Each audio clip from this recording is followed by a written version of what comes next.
अस्सलाम वालेकुम। शहजादी वॉइस में खुशामदीद। मौत की शर्त लिए मैं हूँ आपकी होस्ट सालिहा राना। जी हाँ, आज का अनवान है मौत की शर्त। चलिए आज की कहानी शुरू करते हैं।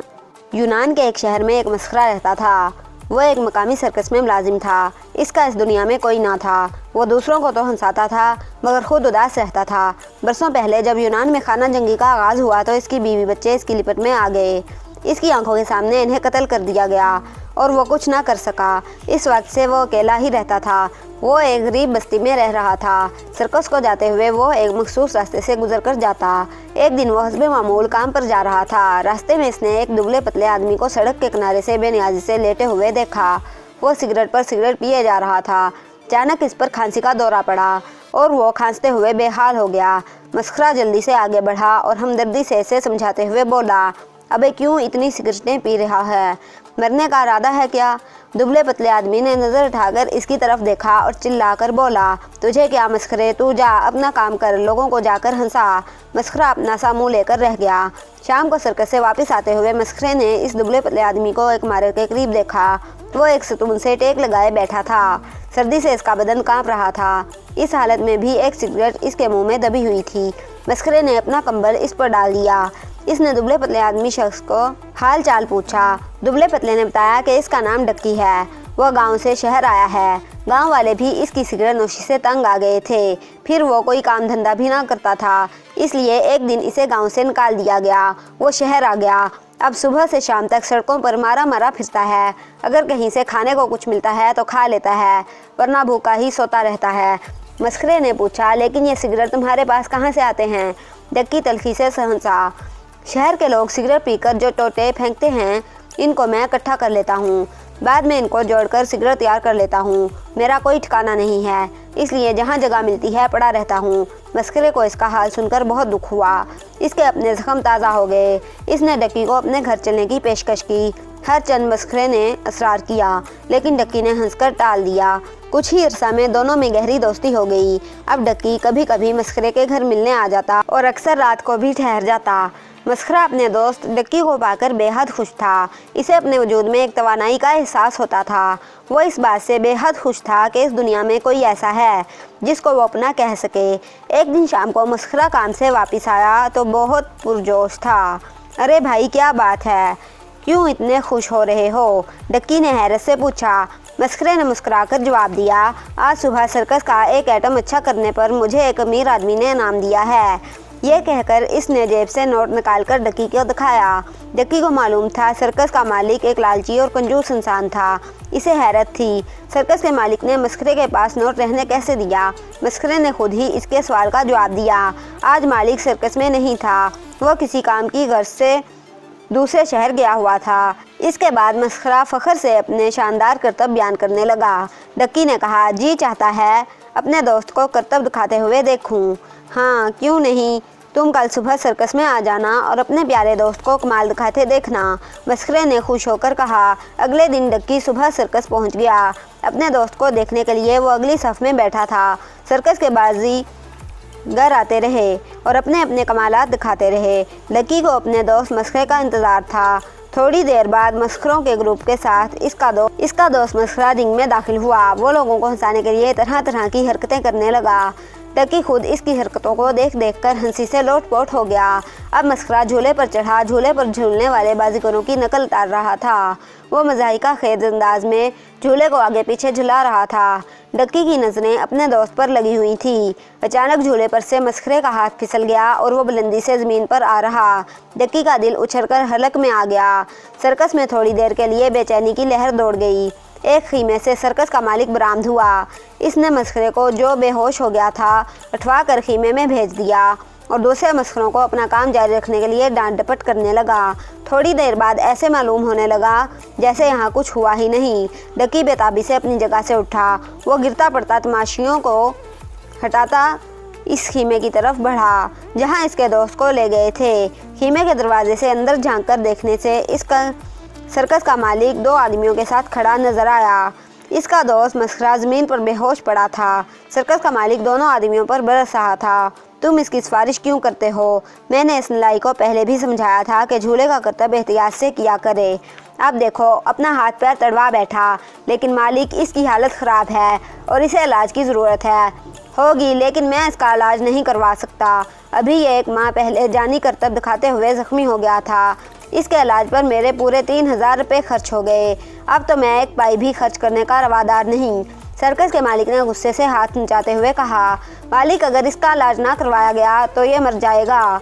दोनों में से एक ने कहा, मर जाने दो। यह कहकर सर्कस का मालिक पैर पटकता वहां से चला गया। इसके जाने के बाद डक्की जल्दी से अंदर दाखिल हुआ। इसने अपने दोस्त को इस हालत में देखा तो इसकी आंखों में आंसू आ गए। डक्की ने कहा, इसका इलाज मैं करवा लूँगा। सर्कस के दोनों आदमी इसकी बात सुनकर हंस पड़े, लेकिन डक्की अपनी बात पर अड़ गया। मजबूरन दोनों को इस बात को मानना पड़ा। डक्की के साथ मिलकर वो मस्खरे को एक शफाखाने ले गए। शफाखाने पर मौजूद डॉक्टर ने बगौर मस्खरे का मायना किया और इसे फौरी तौर पर शफाखाने में दाखिल कर लिया। इसने मस्खरे को चंद टीके लगाए और दवाओं की एक लिस्ट डक्की को थमा दी। डक्की दवाओं की लिस्ट लेकर एक दुकान पर पहुंचा। इसकी जेब में कुछ रकम थी। ये रकम वो थी जो मस्खरा वक्तन फवक्तन इसे देता रहता था। डक्की ये रकम जोड़ लिया करता था। वो मुतमईन था कि इस रकम से दवाएं खरीद लेगा। दुकानदार ने बहुत सी दवाएं इसके साथ सामने रख दी। दवाओं की कीमत सुनकर डक्की के पैरों तले से ज़मीन निकल गई।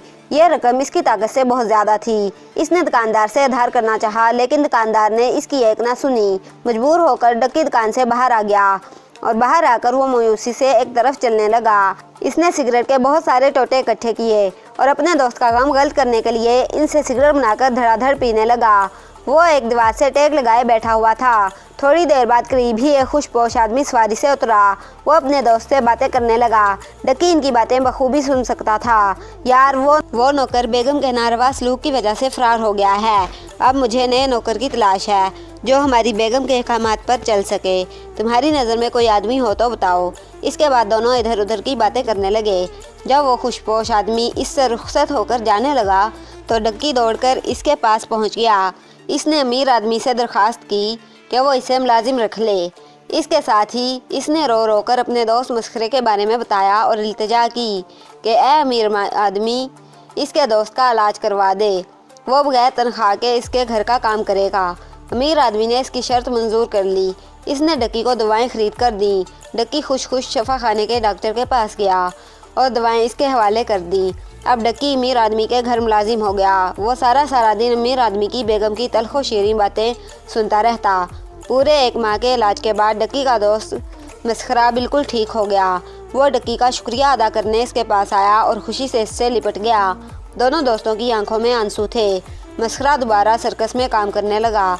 सर्कस के मालिक ने इतनी मेहरबानी ज़रूर की कि इसे दोबारा सर्कस में मुलाजिम रख लिया।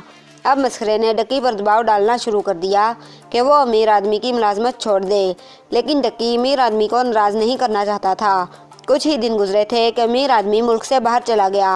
अब डक्की इस घर में अकेला रह गया था। अमीर आदमी के होते हुए इसे बड़ा हौसला रहता था। अब तो वो अमीर आदमी की बेगम के रहमो करम पर था। एक दिन का जिक्र है कि डक्की लान में पौधों को देखभाल कर रहा था और तराश खराश कर रहा था। इस दौरान नादानस्तगी में एक कीमती पौधा इसके पांव तले रौंदा गया। अमीर आदमी की बेगम लान में बैठी चाय पी रही थी। इसने जो ये मंजर देखा तो तीर की तरह डक्की की तरफ आई। 2-4 तमाचे इसके मुंह पर मारे और बुरी तरह इस पर बरस पड़ी। डक्की की आंखों में आंसू आ गए। इतनी तजलील पहले कभी किसी ने ना की थी। अमीर आदमी की बेगम ने इसे मुलाजमत से फारिग कर दिया। डक्की खुश था कि चलो जान छूट गई। शाम को हस्बे मामूल डक्की स्तून से टेक लगाए सिगरेट के जमा किए हुए टोटों का हिसाब किताब कर रहा था कि इसका दोस्त मस्खरा आ गया। डक्की ने सारी रोदात मस्खरे को सुना दी। मस्खरे ने बेगम पर लानत भेजी और डक्की को अपने घर आने की दावत दी। डक्की ने फ़ौरन सिगरेट के टोटे समेट कर जेब में डाले और मस्खरे के साथ चल दिया। खाना खाने के बाद डक्की ने जेब से सिगरेट के टोटे निकाले और इनसे सिगरेट बनाने का तरीका मस्खरे ने पूछा। तुम कितने टोटों से एक सिगरेट बनाते हो? डक्की ने जवाब दिया, 6 टोटों से। मस्खरे ने सिगरेट के टोटे गिने। वो तादाद में 36 थे।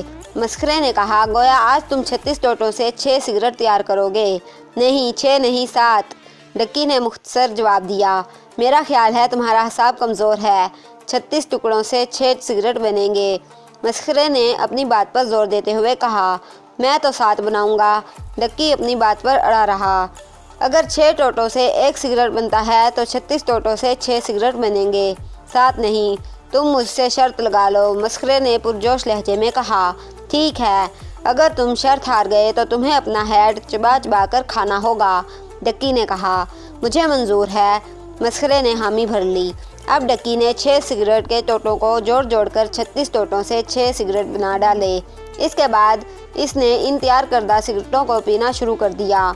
6 के 6 पी लेने के बाद इसके बाद मज़ीद 6 टोटे जमा हो गए। इनको जोड़कर इसने 7वां सिगरेट बनाया और इसको पीना शुरू कर दिया। इस दौरान इसका मस्खरा दोस्त बार बार इसे इतने ज़्यादा सिगरेट पीने पर मना करता रहा, मगर डक्की ने इसकी एक ना सुनी। लगातार 7 सिगरेट पी लेने के बाद इसकी हालत ख़राब हो गई। इस पर शदीद खांसी का दौरा पड़ा और खांसते खांसते ही वो मर गया।